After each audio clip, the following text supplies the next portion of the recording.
हाज़रीन, अवामी न्यूज़ में खबरन जो सिलसिलो जारी है। इन वक्त असीं तव्हांखे मेड़ खां ख़बर ॾींदा हलूं त मेड़ भरसां ॻोठ अल्लाह ॾिनो जामरी ते मेड़ पुलिस जी चढ़ाई करे ॿिनि मोटरसाइकिलनि जे टुरनि में घुर्बल जवाबदार सनाउल्लाह जामरी खे गिरफ़्तार करे वरितो आहे, जंहिंखे छॾाइण लाइ ॻोठाणा पुलिस सां सख़्त मज़ामत कई। पुलिस मूजिबि ॻोठाण घरनि मां डंडा खणी आया, जंहिं सबबि ॻोठाण जी सख़्त छिकताण में SHO अब्दुल मुनीम लाड़क जा कपिड़ा फाटी पिया आहिनि, जॾहिं त डंडा लॻण सबबि पुलिस एहलकार आफ़ताब चांडियो ज़ख़्मी थी पियो। पुलिस मूजिबि ॻोठाणा पुलिस मथां फायरिंग बि कई है, जॾहिं त फायरिंग में हिकु औरत ज़रीना ज़ाल अर्ज़ मोहम्मद जामरी भी ज़ख़्मी थी पई है, जंहिंखे तालका अस्पताल मेहड़बाद लाड़काणे नियो वियो, जॾहिं त ॻोठाणनि पारां मेहड़ पुलिस ते फायरिंग करण, घरनि में घिरण ऐं औरतुनि खे गोली हणी ज़ख़्मी करण जो इल्ज़ाम हुयो, जॾहिं त मेहड़ ॻोठ अला ॾिनो जामरी में पुलिस ऐं ॻोठाणे में छिकताण गोली लॻण सबबि हिकु औरत ज़ख़्मी थियण वारे वाक़े ख़िलाफ़ जामरी बिरादरी पारां PTI अॻवान वकार जामरी, इख़लाक़ जामरी ऐं ॿिनि जी अॻवानी में इंडस हाईवे ते बेटो बाईपास अटक पंप वटि एहतजाज धरणो आयो। इन मौक़े ते मुज़ाहिरीन रोड ते टायरनि खे बाहियूं ॾेई रोड बंदि करे छॾियो, जंहिं सबबि लाड़काणे ऐं कराची ॾांहुं वेंदड़ गाॾियुनि जूं कतारूं लॻी वियूं। मुज़ाहिरीन पुलिस ख़िलाफ़ नारेबाज़ी कई। इन मौक़े ते इन्हनि चयो त पुलिस बिना कंहिं सबब जे असांजे घरनि ते काह करे फायरिंग कई है, जंहिं सबबि गोली लॻण सबबि हिकु औरत ज़ख़्मी थी पई है। हिननि वाक़े जी जांच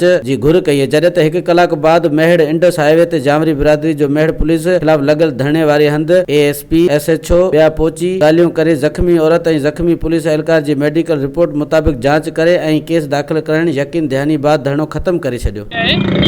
जो औरत को गोली लगी है, हम आपको NC दाखिल कर रहे हैं। उस पुलिस रिकॉर्ड में मेडिकल सर्टिफिकेट जो है दे रहे हैं सिविल हॉस्पिटल के लिए, जो लाड़काना तक जाएगा। उसके बिहाफ पे जो भी अल्लाह खैर करे, मैं तो कहता हूँ औरत बच जाए। अगर कोई इस तरह का होता है जो भी है, उनके खिलाफ जो कानूनी कार्रवाई है, हम नहीं कहते कि आप लोगों को ना पकड़े, भले पकड़े, आप इंक्वायरी करें, पकड़े जो भी है, लेकिन औरतों को गोलियां मारा, दिस इज नॉट अवे, ये कोई तरीके का नहीं। अभी ऐसे ASP साहब ने हमारे साथ एग्री किया है, हम चल रहे हैं, मेडिकल आपको जो भी है सब चीज़ें दे रहे हैं। अगर ये नहीं हुआ तो उसके बाद फिर देखेंगे हमारा क्या राय अमल होता है। वधीक ख़बरनि ऐं तफ़सील जे लाइ विज़िट कयो असांजी वेबसाइट awamiNewsHD.com ऐं ॾिसंदा रहो अवामी न्यूज़ HD।